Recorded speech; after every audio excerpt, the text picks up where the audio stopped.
Hello students, so we are back in our problem solving series. और इस session के अंदर हम कोई न्यूमेरिकल नहीं करने वाले, कोई क्वेश्चन नहीं करने वाले। इस सेशन में आप लोगों को मैं फेजर डायग्राम के रिलेटेड कुछ कॉन्सेप्ट और फॉर्मूलाज को बताऊंगा और उसके रिलेटेड क्वेश्चन अगली वीडियो के अंदर करेंगे हम लोग।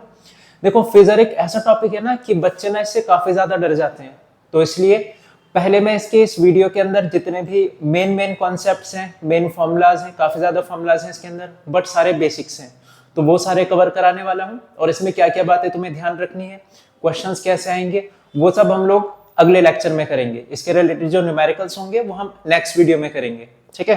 तो देखो, फेजर डायग्राम या फिर इसका दूसरा नाम अर्गेन डायग्राम, किसी भी स्केलर क्वांटिटी को वेक्टर फॉर्म में शो करना, तो जिस डायग्राम का यूज करते हैं उसको बोलते हैं फेजर डायग्राम। जैसे करंट हो गया स्केलर क्वांटिटी, वोल्टेज हो गई स्केलर क्वांटिटी, तो करंट भी स्केलर, वोल्टेज भी स्केलर, इनको वेक्टर की फॉर्म में शो करना उसको बोला जाता है, जिस डायग्राम के थ्रू शो करते हैं, फेजर डायग्राम, ठीक है। एग्जांपल कुछ इस टाइप से। वेक्टर क्या होता है? जिसमें मैग्नीट्यूड हो और जिसमें डायरेक्शन हो। और वेक्टर को दिखाया कैसे जाता है? एक लाइन से। ये एक्स एक्सिस है, ये वाई एक्सिस है, और एक लाइन है हमारे पास, ये एक वेक्टर है। वेक्टर क्यों? इसमें कुछ मैग्नीट्यूड है, यानी इसकी कुछ लेंथ है, और इसकी हमने डायरेक्शन भी शो कर रखी है, तो बस इसको बोल देंगे फेजर डायग्राम। अब इसमें चेक ये करना है कि एक्स एक्सिस से कितने एंगल पर है। मान लिया थीटा एंगल पर है। अब इस लाइन को या तो हम करंट बोल देंगे या वोल्टेज बोल देंगे, जो मर्जी वैसा बोलो। I equals to I naught sine omega T, या फिर इसको बोल दो V equal to V naught sine omega T. अगर मैं इसको करंट बोल रहा हूं तो करंट का एंगल चेक करो, साइन थीटा कितना है यहाँ पर, थीटा ओमेगा टी। तो अगर ये करंट है तो थीटा का मतलब कितना है, ओमेगा टी। अगर ये वोल्टेज है, इसको वोल्टेज भी बोल सकते हैं, इसका भी एंगल कितना है वोल्टेज का, ओमेगा टी, ठीक है। अब ऐसा हमेशा नहीं होगा कि इनका एंगल ओमेगा टी ही होगा, डिपेंड करता है कि हमने एलिमेंट कौन सा लिया। क्या रेजिस्टेंस के लिए देख रहे हैं हम लोग, या कैपेसिटेंस के लिए, या इंडक्टर के लिए, तो उसके बेस पर हम लोग फेजर डायग्राम को प्लॉट करेंगे, ठीक। फिलहाल एक बेसिक मतलब क्लियर हुआ इसका। फेजर डायग्राम होता क्या है? किसी भी स्केलर क्वांटिटी को वेक्टर की फॉर्म में शो करना। वेक्टर क्या होता है? बस एक लाइन को ड्रॉ करो, आगे उसमें डायरेक्शन दिखा दो, और वो कुछ एंगल पर होगा। इसी डायग्राम को बोल देंगे फेजर डायग्राम, ठीक है। अब 3 एलिमेंट्स के लिए ये पूछा जाएगा, एक एक करके देखते हैं सबको। सबसे पहला रेजिस्टेंस, ठीक है। एक हमारे पास रेजिस्टेंस है और इसको कनेक्ट कर दिया हमने एसी सप्लाई से। बाहर से हमने कुछ वोल्टेज दिए, V equal to V naught sine omega T, और ये है रेजिस्टेंस। देखो, फेजर डायग्राम बनाने का जो तरीका है तीनों एलिमेंट के लिए सेम रहेगा, रेजिस्टेंस के लिए भी, इंडक्टर के लिए भी, कैपेसिटर के लिए भी, ठीक। क्या तरीका रहने वाला है? बाहर से वोल्टेज हम प्रोवाइड करेंगे V not sine omega T, ये रेजिस्टेंस है, तो इसके रेजिस्टेंस के कुछ लॉज के अकॉर्डिंग हम करंट निकालेंगे। करंट और वोल्टेज का एंगल देखा जाएगा और फिर उसके बेस पर प्लॉट करेंगे फेजर डायग्राम। देखो, समझो क्या क्या बोल दिया। बाहर से हमने वोल्टेज दिए V equal to V naught sine omega T, ठीक है। चेक किया एलिमेंट कौन सा है, रेजिस्टेंस है। ये रेजिस्टेंस में ओम्स लॉ वैलिड है, यानी कि V equal to I R, V naught को लिख सकते हैं आई नॉट आर, आर से आर कैंसिल, तो I equal to I naught sine omega T. ये हो गया। तरीका सुनना ध्यान से। वोल्टेज हमें पता होगी क्योंकि वोल्टेज हमने प्रोवाइड किए बाहर से, कितने, V not sine omega T. अब क्योंकि ये रेजिस्टेंस था, रेजिस्टेंस में ओम्स लॉ वैलिड है, ओम्स लॉ की हेल्प से करंट फाइंड किया, ठीक है। और ये नोटिस किया, जो एंगल वोल्टेज का था, वोल्टेज का एंगल कितना है, ओमेगा टी, वही एंगल करंट का है, करंट का कितना एंगल है, वो भी ओमेगा टी। तो ओमेगा टी एंगल पर करंट बना दो और ओमेगा टी एंगल पर ही वोल्टेज बना दो। ये हो गया वोल्टेज ओमेगा टी एंगल पर, और इसी एंगल पर करंट बना दो, ये हो चुका हमारा करंट। बस इसको बोल देंगे फेजर डायग्राम रेजिस्टेंस के लिए, ठीक है। और इसके लिए वेव पूछी जा सकती है। चाहे वोल्टेज हो चाहे करंट हो, साइनोसोडियल वेव होगी इनकी, जो एसी सप्लाई होती है इस फॉर्म में ट्रेवल करती है ऐसे वेव की फॉर्म में। तो अगर ये वोल्टेज है, ये वेव जो है वोल्टेज की वेव है, तो करंट की वेव कैसी होगी? एग्जैक्टली इसके जैसी, ठीक है, क्योंकि दोनों का एंगल कितना है, करंट का भी ओमेगा टी, वोल्टेज का भी ओमेगा टी। जिस डायरेक्शन में वोल्टेज है उसी डायरेक्शन में करंट है, तो दोनों एकदम साथ साथ चलेंगे। तो ये तो हो गई रेजिस्टेंस के लिए बातें, ठीक। दूसरा देखो कैपेसिटर। इस बार हमने कैपेसिटर कनेक्ट किया एसी सप्लाई से, सी बाहर से वोल्टेज कितना प्रोवाइड किए वो हमें पता है, V not sine omega T. अब प्रोसेस हमारा सेम रहने वाला है, कैपेसिटर के कुछ रूल्स के बेस पर हम करंट फाइंड करेंगे। अब कैपेसिटर में ओम्स लॉ तो वैलिड नहीं होता, रेजिस्टेंस में ओम्स लॉ था, ओम्स लॉ की हेल्प से करंट फाइंड कर लिया। कैपेसिटर में ओम्स लॉ वैलिड नहीं है, तो कैपेसिटर के जो भी रूल्स हैं उनकी हेल्प से हम करंट फाइंड करेंगे। उसके लिए एक डेरिवेशन है, फिलहाल ये डेरिवेशन के लिए नहीं है सीरीज, मैं डायरेक्ट लिखा रहा हूं यहां पर, I equals to I naught sine omega T plus pi by 2, ठीक है। कैपेसिटर के रूल्स चैप्टर 2 कैपेसिटर ही है, जैसे Q equal to CV, current का फॉर्मूला होता है I equals to dQ upon dt। तो इस टाइप से इसका एक डेरिवेशन है, उसको करना है तुम्हें, और डेरिवेशन इंपॉर्टेंट है। फिलहाल डेरिवेशन से जो रिजल्ट आया वो मैंने डायरेक्ट लिख दिया। वोल्टेज हमने प्रोवाइड किए, कैपेसिटर के कुछ रूल्स हैं, Q इक्वल टू CV, जहां से चार्ज आया, चार्ज का डिफरेंशिएशन करोगे करंट आ जाएगा। जो इक्वेशन बनेगी फाइनली करंट की इक्वेशन ये बनेगी, ठीक है। अब देखो इसकी हेल्प से फेजर डायग्राम कैसे बनाएंगे। हमने ये नोटिस किया वोल्टेज का जो एंगल है वो कितना है, ओमेगा टी। तो वोल्टेज को दिखा दो ओमेगा टी एंगल पर, ये रहा वोल्टेज और ये रहा एंगल ओमेगा टी। करंट जो है उसका एंगल है omega T plus 90 degree, pi by 2 माने 90। तो करंट वोल्टेज से 90 डिग्री आगे है, वोल्टेज से 90 डिग्री आगे क्या है, करंट। ये रहा करंट वोल्टेज से 90 डिग्री आगे।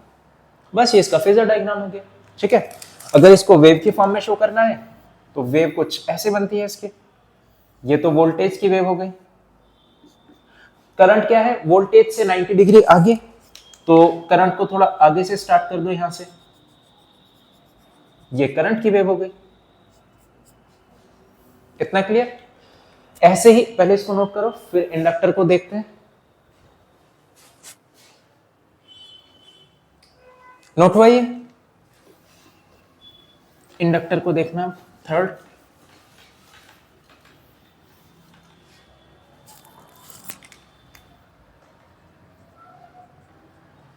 इंडक्टर मतलब एक कॉइल, ये इंडक्टर हो गया। बाहर से हमने एसी सप्लाई दी, बाहर से जो हमने वोल्टेज दिए वो हमें पता है कितना दिया हमने, V not sine omega T, ठीक है। इंडक्टर का जो सिंबल होता है वो होता है L।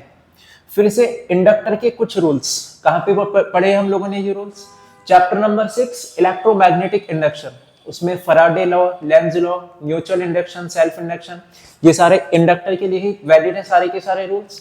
तो कुछ इन रूल्स के बेस पर हम लोगों ने करंट की वैल्यू को फाइंड किया, और डेरिवेशन है इसका भी, जिसका फाइनल रिजल्ट आता है कुछ ऐसा। वोल्टेज बाहर से दिया हमने V not sine omega T, तो करंट कितना मिला, I naught sine omega T minus pi by 2, ठीक है। इसको प्लॉट कर लेते हैं। वोल्टेज का एंगल तो वही है ओमेगा टी, वोल्टेज तो हमारे हाथ में, हम बाहर से कितना दें, तो वोल्टेज कितना एंगल पर है, ओमेगा टी। अब करंट को देखो, करंट का एंगल है ओमेगा टी माइनस 90 डिग्री, यानी ओमेगा इससे करंट जो है वोल्टेज से 90 डिग्री पीछे है। वोल्टेज का एंगल ओमेगा टी, करंट का angle omega T minus 90 degree, यानी कि करंट जो है वोल्टेज से 90 डिग्री पीछे है। तो करंट जो है वोल्टेज से 90 डिग्री पीछे है, आगे मतलब ऊपर, पीछे मतलब नीचे। ये हो गया करंट, और ये वोल्टेज से 90 डिग्री पीछे है, ठीक है। अगर इसको वेव की फॉर्म में लिखना हो वेव बनी वोल्टेज की, तो यही वेव बनेगी। करंट वोल्टेज से 90 डिग्री पीछे है, तो करंट को थोड़ा पीछे से स्टार्ट कर दो, यहां से। ये करंट की वेव हो गई, ठीक है। देखो एक चीज आती है यहां पर, लैग और लीड। लैग मतलब पीछे चलना, लीड मतलब आगे आगे चलना। तो इस केस में देखना, कैपेसिटर के केस में करंट आगे है वोल्टेज से, तो इसको ऐसे लिखा जाएगा, current lead voltage bye 90 degree. Current आगे है वोल्टेज से 90 डिग्री। उल्टा भी तो बोल सकते हैं, वोल्टेज पीछे है करंट से कितना, 90 डिग्री, तो voltage lag current by 90 degree. ये समझ आया? सेम चीज यहां पे लिख दो, वोल्टेज करंट से आगे है, यानी कि voltage lead current by 90 degree. उल्टा बोल दो, करंट वोल्टेज से पीछे है, तो current lag voltage bye 90 degree, ठीक है। तो ये तो बातें हो गई तुम्हारे फेजर डायग्राम की, इसको नोट करो। अब देखो इसमें कुछ और फॉर्मूलाज, ये बेसिक तो पता होना चाहिए तुम्हें।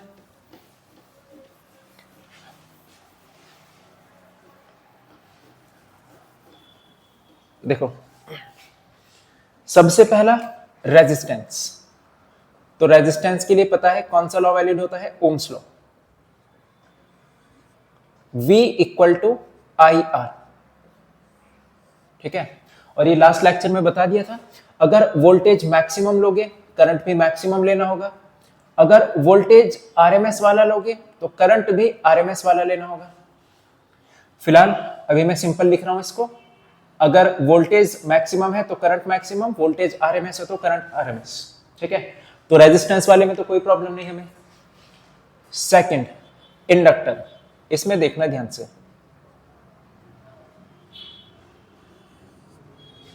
इंडक्टर के जो वोल्टेज होते हैं V equal to I X L, ये होता है।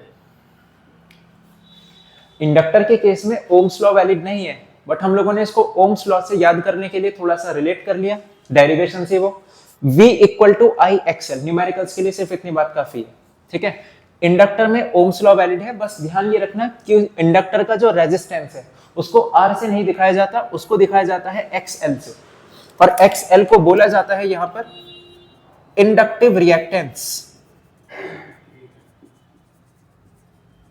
और क्योंकि ये एक तरीके से रेजिस्टेंस ही है, तो इसकी एसआई यूनिट क्या होगी, ओम।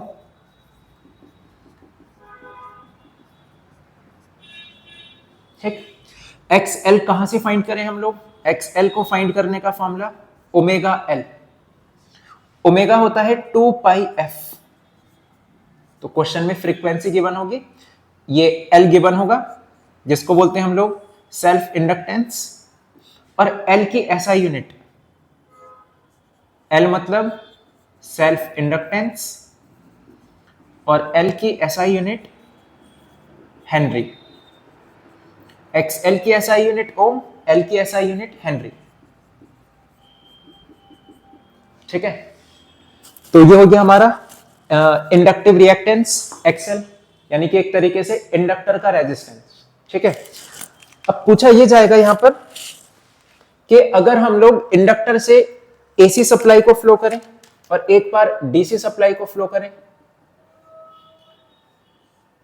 एक बार तो हमने ये इंडक्टर में लगा दी डीसी सप्लाई और एक बार इंडक्टर में लगा दी हमने एसी सप्लाई, तो कौन सी सप्लाई एसी और डीसी में से इंडक्टर के केस में आसानी से फ्लो करेगी, चेक कर लेते हैं।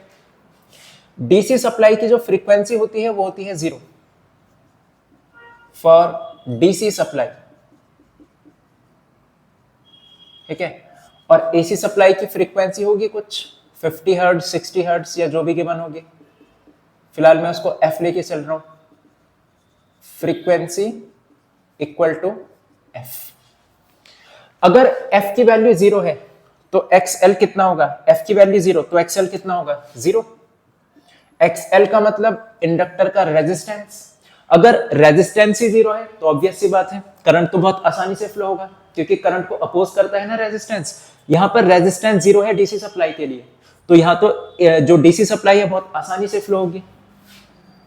डीसी सप्लाई फ्लो स्मूथली, क्योंकि इसका रेजिस्टेंस कितना है, जीरो। ठीक है, इस केस में आ जाओ, फ्रीक्वेंसी एफ है, फ्रीक्वेंसी एफ, एल की वैल्यू गिवन होगी तो एक्सएल की कुछ वैल्यू हमें मिलेगी। एक्सएल माने इंडक्टर का रेजिस्टेंस। अगर एसी सप्लाई में कुछ रेजिस्टेंस है तो एसी सप्लाई फ्लो तो करेगी, बट डीसी के कंपैरिजन में इतना स्मूथली फ्लो नहीं करेगी।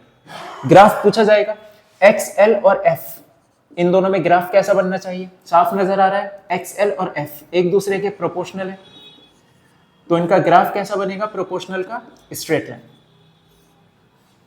ठीक है, तो इतनी बात हो गई तुम्हारे इंडक्टर के लिए, इसको नोट करो। लास्ट बचा है कैपेसिटर।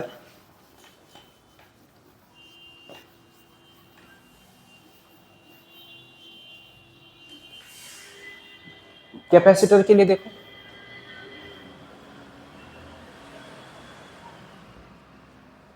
सी, कैपेसिटर को अगर एसी सप्लाई से कनेक्ट करें तो यहां पर भी ओम्स लॉ वैलिड तो है, हमने उसको रिलेट कर लिया ओम्स लॉ से, बट यहां पर रेजिस्टेंस नहीं लिखेंगे, उसको लिखा जाएगा एक्ससी। इंडक्टर के केस में एक्सएल, कैपेसिटर के केस में एक्ससी। एक्ससी को बोला जाता है यहां पर इंडक्टिव कैपेसिटेंस, इसके पहले बोला था हमने इंडक्टिव रिएक्टेंस। ठीक है, ये गलत लिख दिया, एक सेकेंड, कैपेसिटिव रिएक्टेंस होगा ये।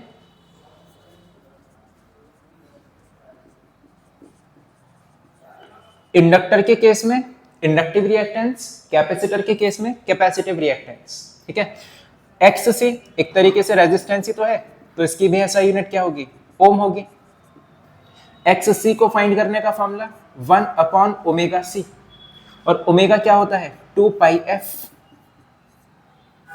ठीक है, सी मतलब जानते हो कैपेसिटेंस, और कैपेसिटेंस की ऐसा यूनिट ओम, सॉरी फेरेड।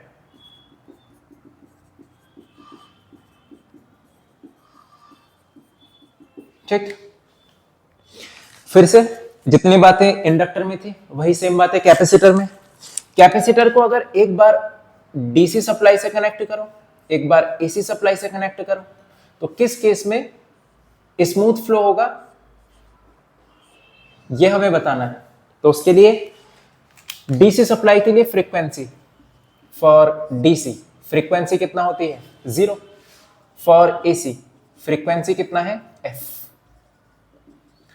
अगर फ्रीक्वेंसी 0 है तो एक्स सी कितना होगा, इनफाइनाइट, क्योंकि इस बार अपॉन में है फ्रीक्वेंसी, किसी भी चीज के अपॉन में 0 आ जाए वो टर्म क्या हो जाती है, इनफाइनाइट, तो एक्स सी हो जाएगा यहां पर इनफाइनाइट। एक्स सी इनफाइनाइट होने का मतलब रेजिस्टेंस बहुत ज्यादा हो गया, जब रेजिस्टेंस बहुत ज्यादा हो गया तो करंट तो फ्लो नहीं करेगा। तो कैपेसिटर के केस में डीसी सप्लाई फ्लो नहीं करती, DC can not flow in case of capacitor. AC supply कर जाएगी फ्लो। फिर से एक्ससी और एफ के बीच का ग्राफ पूछेगा तो यहां से दिख रहा है हमें एक्ससी और एफ एक दूसरे के इनवर्सली प्रोपोर्शनल है, XC equal to 1/2 pi F C, तो एक्ससी इनवर्सली प्रोपोर्शनल है एफ के, और इनवर्सली प्रोपोर्शनल का ग्राफ जानते हो वो आता है कुछ ऐसा, इस शेप को बोलते हैं रेक्टेंगुलर हाइपरबोला, ये शेप का नाम होता है। ठीक है, इसके पहले इंडक्टर के केस में ग्राफ कैसा था, स्ट्रेट लाइन यानी कि लीनियर। इस बार कैसा है, इनवर्सली प्रोपोर्शनल, ग्राफ आता है ऐसे यानी रेक्टेंगुलर हाइपरबोला। ठीक, इसको नोट करो।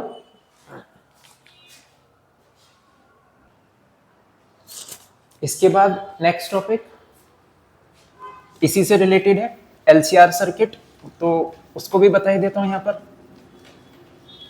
हमने क्या किया, रेजिस्टेंस, इंडक्टेंस, कैपेसिटेंस, इन तीनों को सीरीज में कनेक्ट कर दिया, और जो भी सर्किट बनेगा उसको बोल देंगे LCR circuit, series LCR circuit. एक तो हो गया इंडक्टर, एक हो गया कैपेसिटर, एक हो गया रेजिस्टर। तीनों को एक साथ सीरीज में कनेक्ट किया, जो भी डायग्राम बना, जो भी सर्किट बना, उसको बोल दिया एलसीआर सर्किट। अब इस सर्किट का कंबाइन करके रेजिस्टेंस पूछा जाएगा और यह फेजर डायग्राम पूछा जाएगा। तो देखो कैसे बनता है। रेजिस्टेंस के केस में हमने पढ़ा जिस डायरेक्शन में करंट था उसी डायरेक्शन में वोल्टेज था, रेजिस्टेंस के केस में। कैपेसिटर के केस में हमने देखा जिस डायरेक्शन में करंट था उसके 90 डिग्री पीछे वोल्टेज था। इंडक्टर में हमने पढ़ा जिस डायरेक्शन में करंट था उसके 90 डिग्री ऊपर वोल्टेज था, यानी 90 डिग्री आगे। कैसे भी बना सकते हो, अगर करंट ऐसे है तो 90 डिग्री वोल्टेज आगे ऐसे हो जाएंगे, करंट ऐसे है तो 90 डिग्री वोल्टेज ऐसे हो जाएंगे, करंट ऐसे है 90 डिग्री वोल्टेज ऐसे हो जाएंगे। कैसे ही बना लो। मैंने क्या किया, सबके करंट को आगे बना दिया और उसके अकॉर्डिंग हम लोगों ने वोल्टेज को चेक कर लिया। किसी में वोल्टेज साथ है, किसी में वोल्टेज पीछे है, किसी में आगे है। अब इन तीनों ग्राफ को एक साथ कंबाइन कर लो। करंट करंट करंट, तीनों के करंट आगे हैं, ये बना दिया करंट। रेजिस्टेंस के वोल्टेज आगे वी आर, कैपेसिटर का पीछे है वी सी, इंडक्टर का ऊपर है वी एल। मान के चले कि वी एल बड़ा है वी सी से, कुछ भी मान सकते हो कि वी एल वी सी के बराबर है या वी सी बड़ा है या फिर दोनों इक्वल है, कोई सा भी केस मान सकते हो, सबसे आंसर हमें सेम मिलेगा। तो एक केस देखो, वी एल बड़ा है वी सी से, ऐसा मैं कंसिडर कर रहा हूं। तो वी एल ऊपर वी सी नीचे और वी एल बड़ा है, तो इन दोनों का रिजल्टेंट किधर आएगा, ऊपर। कितना, V L minus V C. V L minus V C ऊपर, वी आर आगे, तो इसका और इसका रिजल्टेंट किधर आएगा, बीच में वी। और इस रिजल्टेंट का फॉर्मूला क्या होता है, अंडर रूट इस वाले का स्क्वायर यानी V L minus V C का स्क्वायर प्लस वी आर का square plus 2ab cos theta.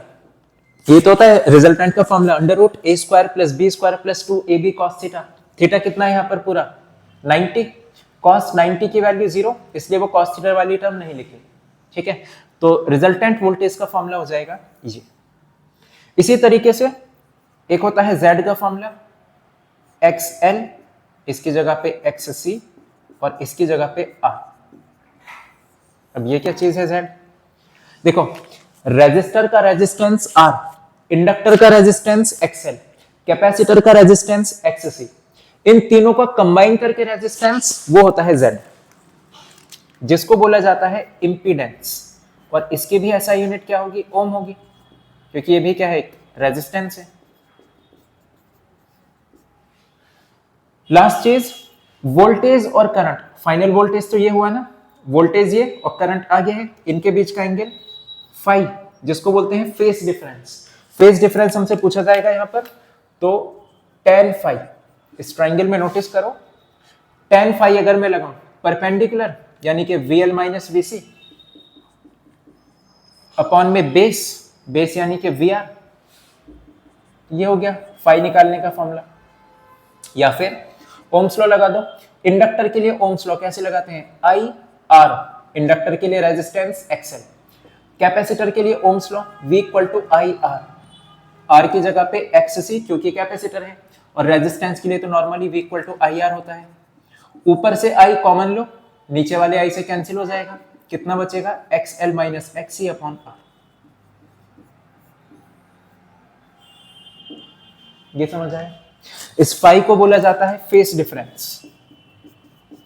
Phase difference का मतलब वोल्टेज और करंट के बीच के एंगल का डिफरेंस, वोल्टेज का एंगल माइनस करंट का एंगल, ये होता है हमारा फेस डिफरेंस। ठीक है, तीन एलिमेंट देखे हैं हम लोगों ने, रेजिस्टेंस, इंडक्टर, कैपेसिटर, तीनों के लिए फेस डिफरेंस पूछा जा सकता है अलग से, दिखा देता हूं। देखो, फॉर रेजिस्टेंस, रेजिस्टेंस के लिए देखो जिस तरफ करंट है उसी तरफ वोल्टेज है, तो इनके बीच में तो कोई एंगल नहीं, तो फाई कितना होगा, 0। दूसरा फॉर कैपेसिटेंस, कैपेसिटेंस के लिए करंट और वोल्टेज के बीच का एंगल कितना है, 90, बट उल्टी डायरेक्शन में है। करंट और वोल्टेज के बीच का एंगल 90 तो है, इस तरफ है नीचे की तरफ, यानी कि माइनस का 90। और इंडक्टर के लिए जो एंगल है वो ऊपर की तरफ है, वो भी 90 है बट प्लस का 90। ठीक है, बस। तो इतना हो गया तुम्हारा एलसीआर सर्किट में, इसको नोट करो। तो इस सेशन के लिए बस इतना ही, ठीक है। बाकी जितने भी फॉर्मुलेज लिखा है इनके बेस पर हम लोग अगले लेक्चर के अंदर क्वेश्चंस प्रैक्टिस करेंगे और हर टाइप के क्वेश्चन मैं करके दिखाऊंगा कि किस टाइप से कैसा क्वेश्चन आता है। काफी सारे फॉर्मुलाज हैं इसके अंदर, बट सारे एक दूसरे से रिलेटेड है, ठीक है। तो इनकी प्रैक्टिस करके आना। बाकी हम अगले वीडियो में मिलते हैं, फिर करेंगे question practice. All the best.